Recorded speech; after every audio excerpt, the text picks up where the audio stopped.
pause a day or two before you hazard, for in choosing wrong I lose your company. Therefore, forbear a while. I could teach you how to choose right, but I am then forsworn. So will I never be. So may you miss me. But if you do, you'll make me wish a sin that I had been forsworn. Oh, I speak too long, but 'tis to appease the time, to eke it, and to draw it out in length, to stay you from election. Let me choose. For as I am, I live upon the rack. Upon the rack, Bassanio, then confess what treason there is mingled with your love. None but that ugly treason of mistrust, which makes me fear the enjoying of my love. There may as well be amity in life between snow and fire, as treason and my love. Aye, but I fear you speak upon the rack, where men enforced do speak envy. Promise me life, and I'll confess the truth. Well then confess and live. Confess and love had been the very sum of my confession. Oh, happy torment, when my torturer teaches me answers from my deliverance. But let me to my fortune and the caskets. Away then. I am locked in one of them. If you do love me, you will find me out. Mercy and the rest stand all aloof.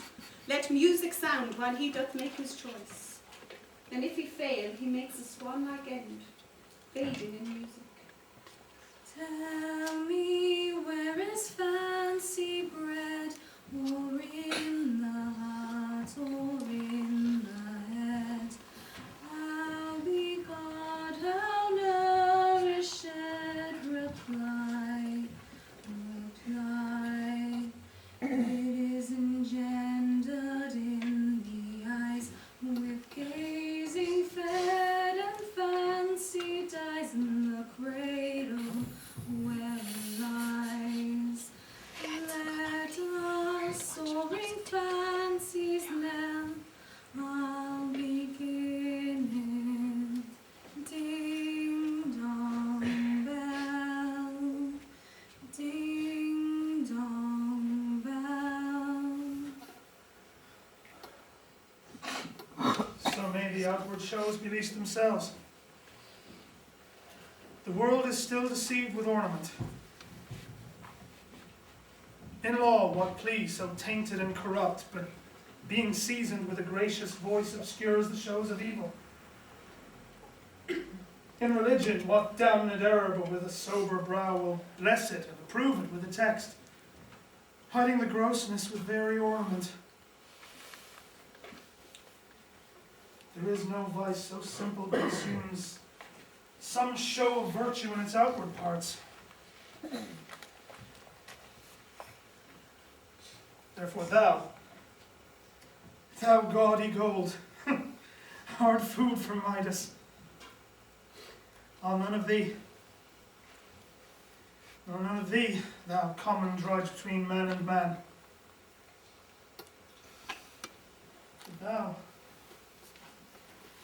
Thou meager lead, which rather threatens than doth promise aught. Thy paleness moves me more than eloquence. And here choose I. Joy be the consequence.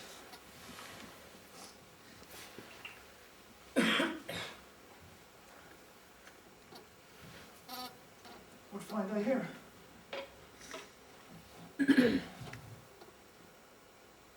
Fair Portia's counterfeit. Here's the scroll, the continent and summary of my fortune. You that choose not by the view, chance is fair and choose as true. Since this fortune falls to you, be content and seek no new. If you be well pleased with this, and hold your fortune for your bliss, turn you where your lady is, and claim her with a loving kiss. A gentle scroll. Fair lady, By your leave, I come by note to give and to receive. So thrice, fair lady, stand I even so, as doubtful whether what I see be true, until confirm it, sign it, ratified by you. You see me, Lord Bassanio, where I stand, such as I am. Though for myself alone I would not be, and it is my wish to wish myself much better. But for you I would be trebled 20 times myself, 1,000 times more fair, 10,000 times more rich. Myself and what is mine to you and yours is now converted. But now I was the lord of this fair mansion, master of my servants, queen o'er myself, and even now. But now this house, these servants, and this same myself are yours, my lord. I give them with this ring, which when you part from, lose, or give away, let it presage the ruin of your love, and be my vantage to exclaim on you. Madam, you have bereft me of all but words. Only my blood speaks to me in my veins, and there is some confusion in my powers, as of an oration faintly spoke by some beloved prince. There doth appear among the buzzing, pleased multitude, where every something, but blent together, turns to nothing save of joy, expressed and not expressed. But when this ring parts from this finger, then parts life from hence, oh, then be bold to say Bassanio's dead. My lord and lady, it is now our time that have stood by and watched our wishes prosper to cry, good joy, my lord and lady. My lord Bassanio, my gentle lady, I wish you all the joy that you can wish, for I'm sure that you can wish none from me. And when your honours me to solemnize the bargain of your faith, I do beseech you, that I may also be married at that time too. With all my heart, so thou can get a wife. Thank your lordship, you've got me one. My eyes can look as swift as yours, my lord. You saw the mistress, I beheld the maid. You loved, I loved for intermission. Your fortune stood upon the caskets there, and so did mine too as the matter falls. For wooing here till I sweat again, till my very roof was dry with gold of love. I do beseech you, that I may be at that time married too. Is this true, Nerissa? It is. So you stand pleased with all? And you, Gratiano, mean good faith. Yes, faith, my love. Our feast shall be much honoured by your marriage. We'll play with them. Of course, a boy for 1,000 ducats. What, and stake down? Nay, we shall ne'er win that sport and stake down. Oh, but who comes here? Lorenzo and his infidel. And my old Venetian friend Celerio. Lorenzo and Celerio, welcome hither. If by the youth of my new interest here you have power to bid thee welcome. By your leave, I bid my very friends and countrymen sweet Portia welcome. So do I, my lord. You are entirely welcome. I thank your honour. For my part, my lord, my purpose was not to have seen you here. But meeting Celerio by the way, he didn't treat me past all saying nay to come with him along. I did, my lord, and I have good reason for it. Signor Antonio commends him to you. Ere I ope this letter, I pray you, tell me how my good friend doth. Not sick, my lord, unless it be in mind. No, well, unless in mind. His letter there will show you his estate. Yes, cheer yonder stranger, pretty welcome.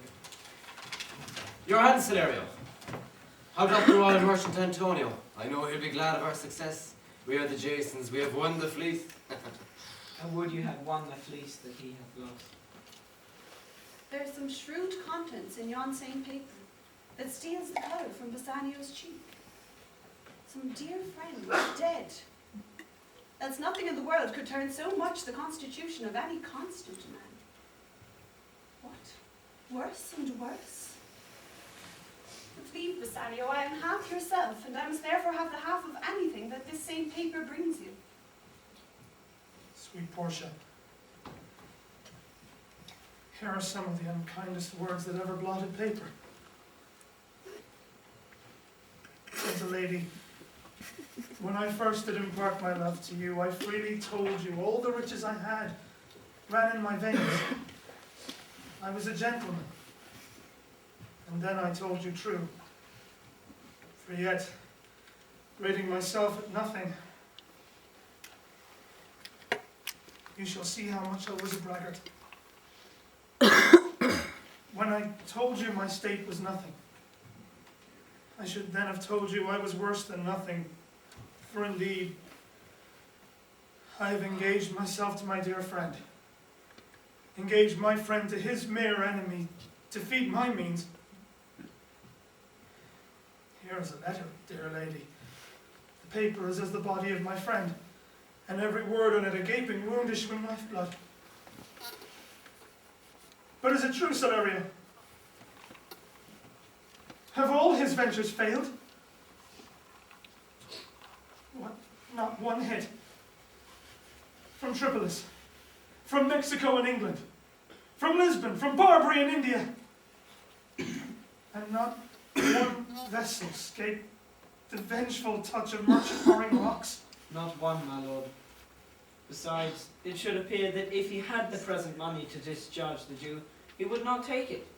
Never did I know a creature that did bear the shape of man, so keen and greedy to confound a man. He piles the Duke at morning and at night, and doth impeach the freedom of the state if they deny him justice. 20 merchants, the Duke himself, and the magnificers of greatest port have all persuaded with him, but none can drive him from his envious plea of justice, of forfeiture, and of bond. When I was with him, I heard him swear to Tubalenticus, his countryman, that he would rather have 20 times the value of the sum that Antonio did owe him.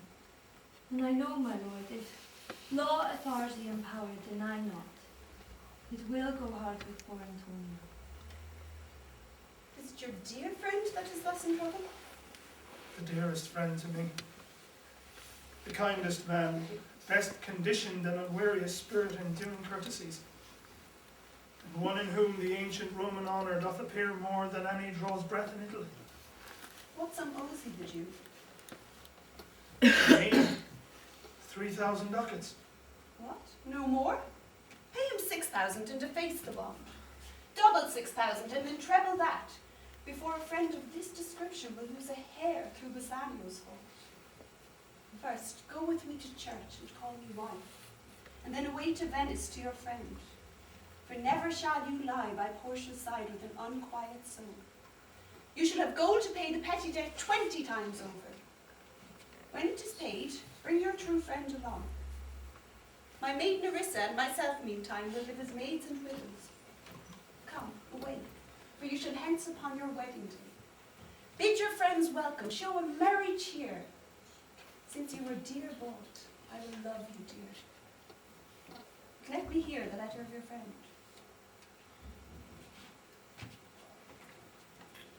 Sweet Bassanio, my ships have all miscarried.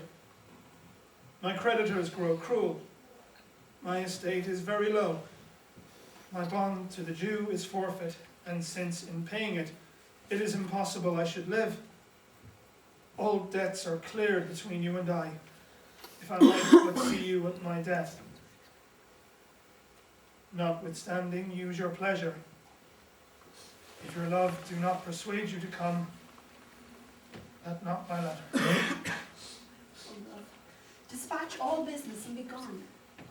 Since I have your leave to go away, I will make haste. But till I come again, no bed shall e'er be guilty of my stay, no rest be interposer twixt us twain.